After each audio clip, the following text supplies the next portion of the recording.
Hi YouTube, this video is about my pair of custom joysticks that I've made for my LS-30 Snk joysticks, which were brand spanking new, believe it or not. I picked these up about 2 years ago, and for about $120 from eBay, which I thought was a bargain, especially when I sold my pair of twin joysticks, which were used in pretty average conditions, as they're pretty hard to find new ones for about a similar price. So I pretty much broke even on them.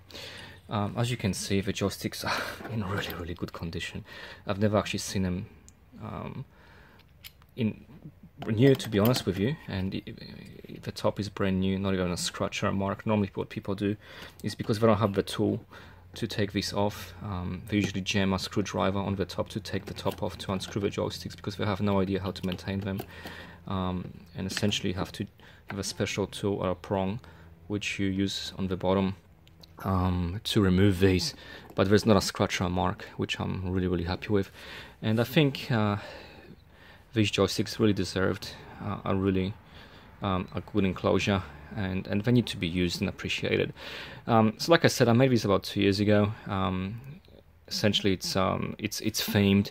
I used some of the artwork that was floating around the rotary games on Hyperspin, and I posted a few pictures of these when I made them, but I thought at this point, since I'm almost in the process of completing my Super Nintendo PC build, I might as well use them and appreciate them and try some games and relive some of my gaming experiences when I was a youngster.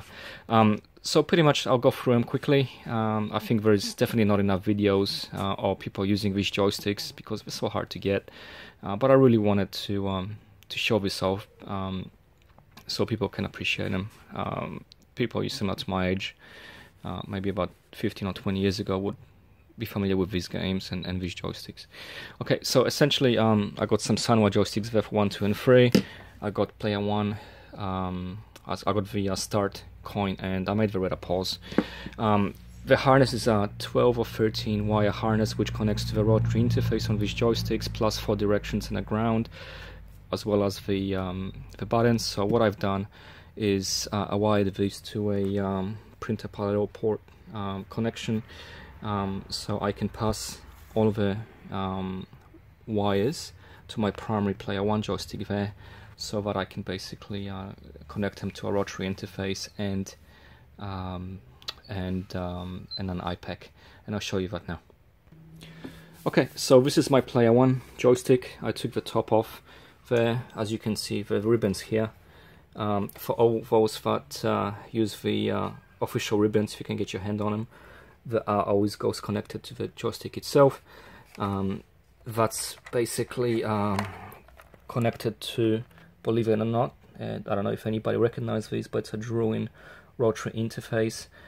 These were probably the original rotary interfaces that were made for this joystick at the very early years of MAME and emulation, way before Ultramark started making their own USB rotary interfaces. So I thought I would reuse it, and basically the good thing about this interface is it actually connects directly to a keyboard encoder and just powers the 5 volts from the iPack itself.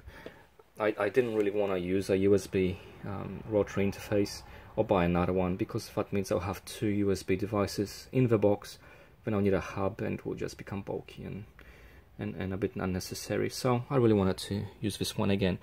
So like I said before, player 2 is connected via the parallel port, which is here, and that's basically connected to the iPack 2, which then goes to the USB port there into my SNES PC there. So let me just put it back together.